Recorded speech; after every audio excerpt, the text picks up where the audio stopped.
My soon-to-be bar mitzvah kid is going to go to college by the time you get a first-rounder the next time, Sean. You know what? That's probably true. There's not much interest when our first pick is 57, and at this rate, you're right. We'll never pick in the first round as long as I'm coaching here.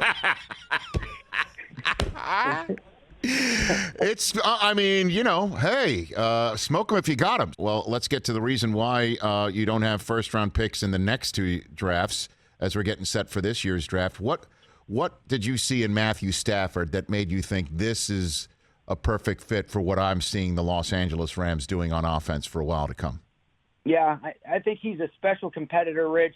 I've always admired his game from afar, the toughness, the way that he rallied guys around him. One of my favorite things about him is you just watch the way his teammates respond to him. You see some of the quotes that have come out about him from people that have been close to him. I can't tell you the amount of people that have reached out to me, whether it's coaches or teammates, that can't say enough good things about him. And then really when, it was made that he was possibly a guy that could be on the market, and you start really studying his game as if, okay, we might have the potential to acquire this guy. You're thinking, man, he's pretty unique the way he sees the field.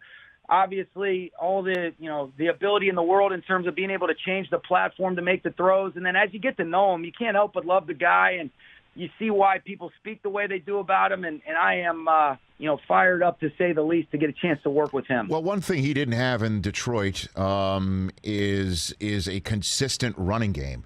The number of times apparently that he had a rusher go for 100 yards in a game, and he played there, as we know, for a decade, is in the teens. It's not a lot, or it could be 11. I think I was going to say, I think the number is 11, Rich, right. Which, it's tough. That quarterback position is as tough as it gets.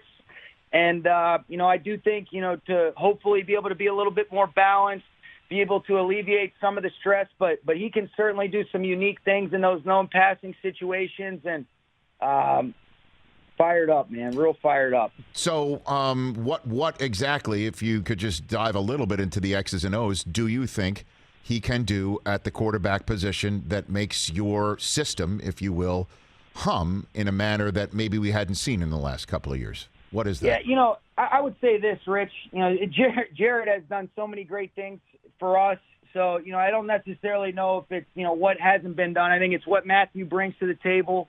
When you do look at what he can do, you're able to execute and activate your play actions, your movements, those things. But then when you get into the known passing, the third downs, the 2-minute drills at the end of the half, end of the game, the way that he's able to move and manipulate the pocket, the way he's able to recognize and understand coverage and make all 5 eligibles come alive, the way that he can create off schedule in the pocket, out of the pocket, and just the overall competitiveness and command.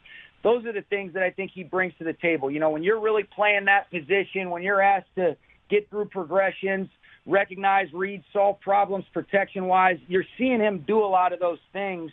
And, to be able to work together, to collaborate, I think you're really excited about that collaboration because he's got a lot of good film and a lot of exposure to different systems that ultimately, you'll see us bring into our arsenal because it starts with the quarterback always in everything we do. Hey, you watched all the way to the end. Thanks for that. Watch more right here.